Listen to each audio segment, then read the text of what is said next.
आज ना घरातील सर्व कामं आवरून मी वाटाणा सोलायला घेतलेला होता. मार्केटमधून भरपूर प्रमाणात वाटाण्याच्या शेंगा आणलेल्या होत्या आणि म्हटलं आता चला सीझन संपत येणार आहे, एकदाच आपण असे मटार सोलून घेऊयात.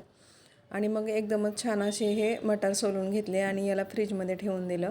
आपल्याला जेव्हा पाहिजे ना तेव्हा ते वापरता येतात. आणि मी गावी पण जाणार होते म्हणून म्हटलं वाटाण्याचं नंतर माझी मुलगी काही ना काही बनवेलच. तर गावाकडं जायचं होतं, माझ्या मामाच्या मुलाचं लग्न होतं आणि त्याच्यासाठी ना मी 2 दिवस एकटीच जाणार होते, कारण मुलांच्या एक्झाम होत्या.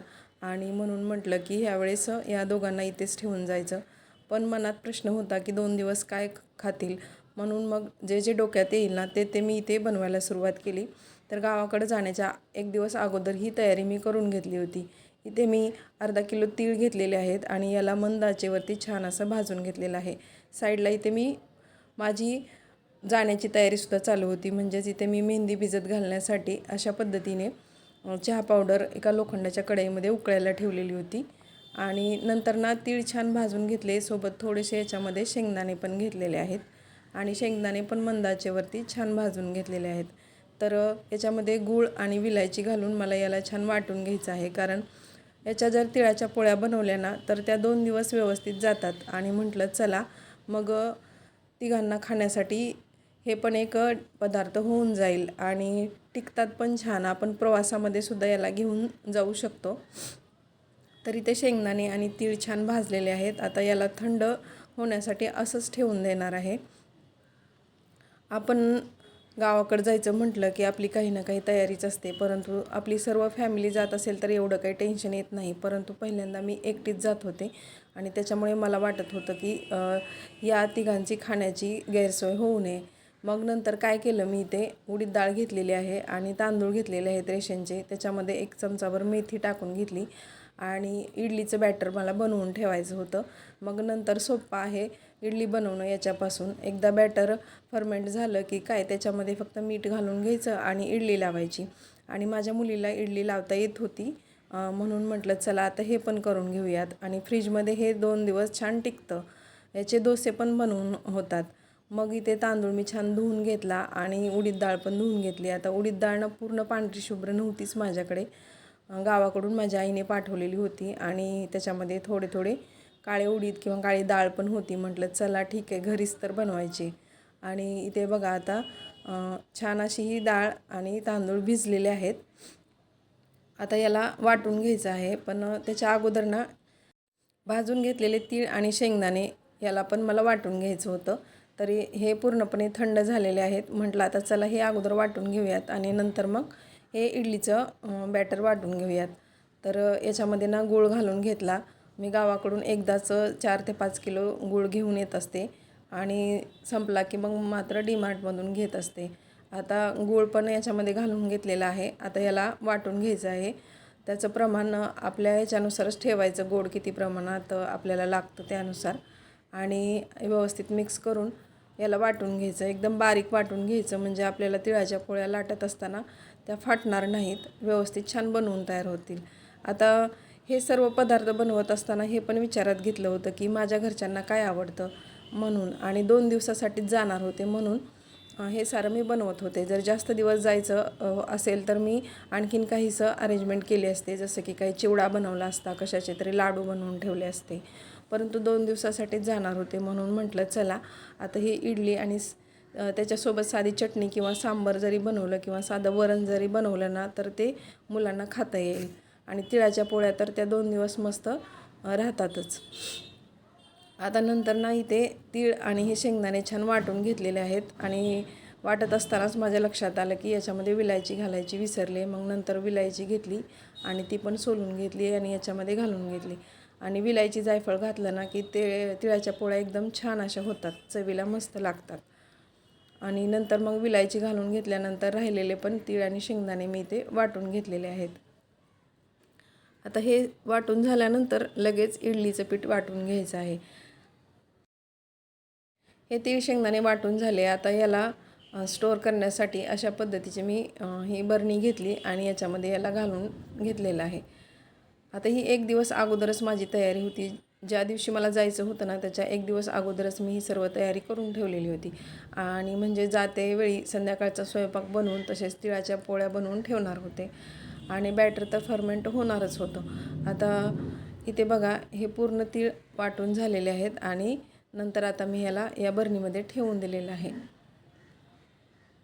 पहिल्यांदाच फॅमिलीला सोडून जायचं म्हटलं की मनामध्ये थोडंसं वाईट पण वाटत होतं. मुलांना करमेल की नाही, कसं काय अरेंज करतील. परंतु माझ्या मुलीने एकदम छान असं सर्व केलं.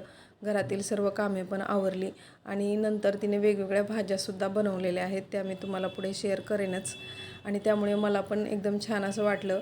जेव्हा मी जात होते ना तेव्हा मला वाटत होतं की मी मुलांना सोडून जाते. पण मला असं वाटलं की जे झालं ते चांगलंच झालं. कारण त्यांना पण समजलं की कसं काय राहायचं, कसं काय करायचं.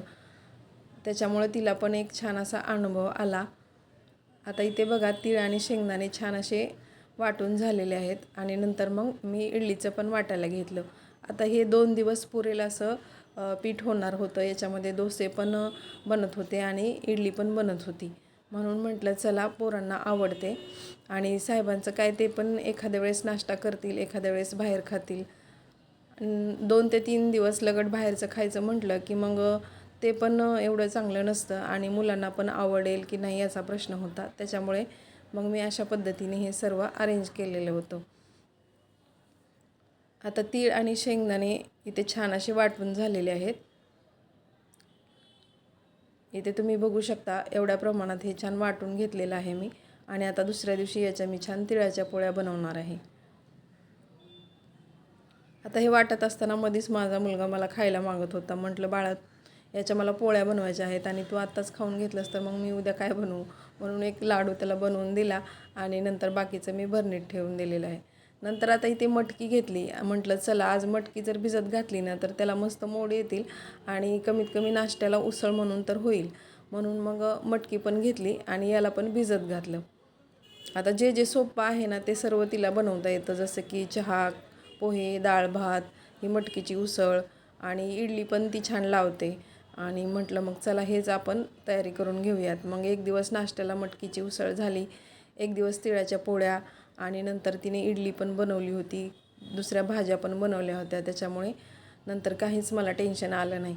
इथे तुम्ही पाहू शकता मी दुसऱ्या दिवशी मस्त छान अशा तिळाच्या पोळ्या बनवलेल्या आहेत. उंडा घेतला, त्याला पुरणपोळीसारखं उंडा बनवून घ्यायचा आणि त्याच्यामध्ये हे आपल्याला तिळाचं कूट घालून घ्यायचं आहे आणि उंडा छान पॅक करून नंतर मग लाटून घ्यायचं.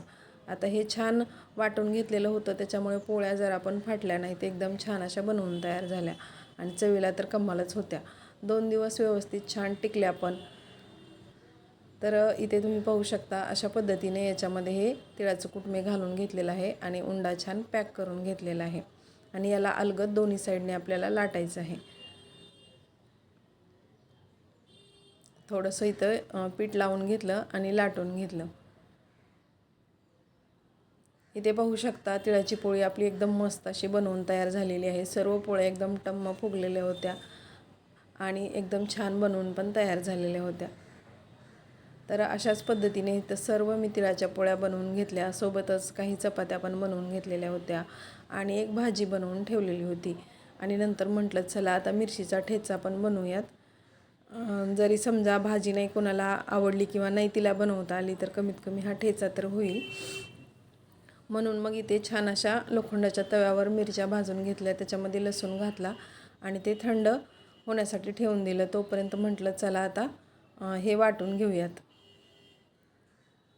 तरी ते दोन्ही मिक्स करूनच मी वाटायला घेतलेलं आहे. थोडीशी उडदाची डाळ घातली आणि भिजलेले तांदूळ पण घातले आणि थोडंसं त्याच्यामधीलच पाणी घालून हे वाटून घेतलं. असं वाटून घेतलं ना काय होतं की डाळ त्या भांड्याला चिकटत नाही. मग एकदम भांडं पण स्वच्छ राहतं. किंवा तुम्ही असं पण करू शकता, अगोदर पूर्ण उडदाची डाळ वाटून घ्यायची आणि नंतर तांदूळ वाटून घ्यायचे.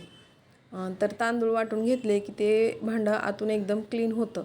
म्हणजे आपण पटकन त्याला धुतलं ना तरी ते एकदम छान धुतलं जातं. आणि आपण जर उडदाची डाळ शेवटी जर वाटून घेतली ना तर ती तशीच भांड्याला चिकटून राहते आणि मग आपल्याला वेळ जास्त लागतो. मग अशा पद्धतीने मी केलं, दोन्ही एकत्र घालून वाटून घेतलेलं आहे. आता दोन्ही पातेल्यामध्ये घालून घेतलं म्हणजे ते छान फर्मेंट पण होईल आणि तिच्या पण लक्षात येईल की याची इडली बनवायची आणि याचे आपल्याला डोसे बनवायचे असं. आता इथे छान असं हे झालेलं आहे वाटून, झाकून ठेवून दिलं आणि नंतर मग बाकीची कामे मी करायला घेतलेली आहेत. आता हे पीठ ना छान फर्मेंट होईल आणि दुसऱ्या दिवशी मग हे छान वापरता येईल याच्यासाठी. इथे पाहू शकता एवढ्या प्रमाणात हे पीठ बनवून तयार झालेलं आहे. म्हणजे याचे आरामशीर एक टाईम डोसे आणि एक टाईम इडली होऊ शकते. आता मटकी दुसऱ्या दिवशी छान भिजलेली होती. म्हटलं आता याला काढून घेऊयात आणि छान कॉटनच्या कपड्यामध्ये बांधून घेऊयात, म्हणजे छान याला मोड येतील आणि एकदम छान असे याला मोड पण आलेले होते. आता मटकी छान धुवून घेतली आणि नंतर या कपड्यामध्ये मी घालून घेतलेले आहे आणि नंतर व्यवस्थित याला छान पॅक करून घेतलं आणि त्याच बाउलमध्ये त्याला मी ठेवून घेतलेलं आहे आणि दुसऱ्या दिवशी एकदम छान असे याला मोड आलेले होते. याला मोड जरी आले ना तर 2 ते 3 दिवस आपण छान फ्रीजमध्ये ठेवून नंतर वापरू शकतो आणि म्हणूनच म्हटलं की आपण ही मटकी पण छान भिजत घालून ठेवूयात. आणि अशा पद्धतीने याच्यामधील सर्व पाणी काढून घेतलं आणि एका बाउलमध्ये त्याला ठेवून वरतून थोडंसं झाकून ठेवून दिलं, जेणेकरून याला थोडीशी हवा पण लागेल आणि छान मोड येतील. तर इथे आपलं हे पीठ बनवून तयार झालेले आहे. मटकी पण छान भिजलेली आहे. मिरचीचा ठेचा बनवायचा आहे आणि भाजी पण मी इथे बनवलेली होती आणि तुम्ही पाहू शकता तिळाच्या पोळ्या पण बनवून तयार झालेल्या आहेत. सोबत थोड्याशा संध्याकाळसाठी चपात्या पण बनवलेल्या होत्या आणि अशा पद्धतीने ही माझी सर्व अरेंजमेंट इथं पूर्ण झालेली आहे. आणि नंतर मग मी काय डोक्याला मेहंदी लावून घेतली आणि ती पण छान धुवून घेतली, म्हणजे माझी पण छान तयारी झालेली होती. आता इथे तुम्ही पाहू शकता मेहंदी पण मी डोक्याला लावलेली होती आणि नंतर ना मी एका चेहऱ्याला पॅक पण लावलेला होता, तर त्याचा सेपरेट व्हिडिओ आपल्या चॅनलवरती मी अपलोड केलेला आहे. नंतर बॅग भरताना माझी थोडीशी घाई झाली, त्याच्यामुळे इथे काय मी व्हिडिओ घेऊ शकले नाही आणि नंतर मी डायरेक्ट गावी जाण्यासाठी निघाले. ॲटोत बसल्यानंतर ना मला थोडंसं वाईट वाटत होतं, कारण मी मुलांना सोडून जात होते, त्याच्यामुळे थोडंसं माझं मन भरून आलेलं होतं. पण म्हटलं आपण मन घट्ट करायचं, म्हणजे मुलांना पण थोडीशी सवय राहते. आणि नंतर काय मग ट्रॅव्हल्समध्ये बसल्यानंतर थोडासा व्हिडिओ मी इथे घेतला आणि मग थोडंसं गावाकडचे फोन ते आल्यानंतर मी थोडंसं विसरून गेले आणि म्हटलं चला आपण जर जास्त विचार करत बसलो ना तर मग आपल्यालाच जास्त त्रास होईल. आणि मुलांना मग फोन केल्यानंतर ते पण छान होते, त्याच्यामुळे एवढं काही वाटलं नाही. आणि नंतर तुम्ही ते पाहू शकता माझ्या मुलीने छान स्वयंपाक बनवलेला होता. तर आजचा हा छोटासा ब्लॉग तुम्हाला कसा वाटला ते कमेंट करून सांगा. चॅनलवरती नवीन असाल तर सबस्क्राईब करायला विसरू नका. चला परत भेटूया, तोपर्यंत बाय.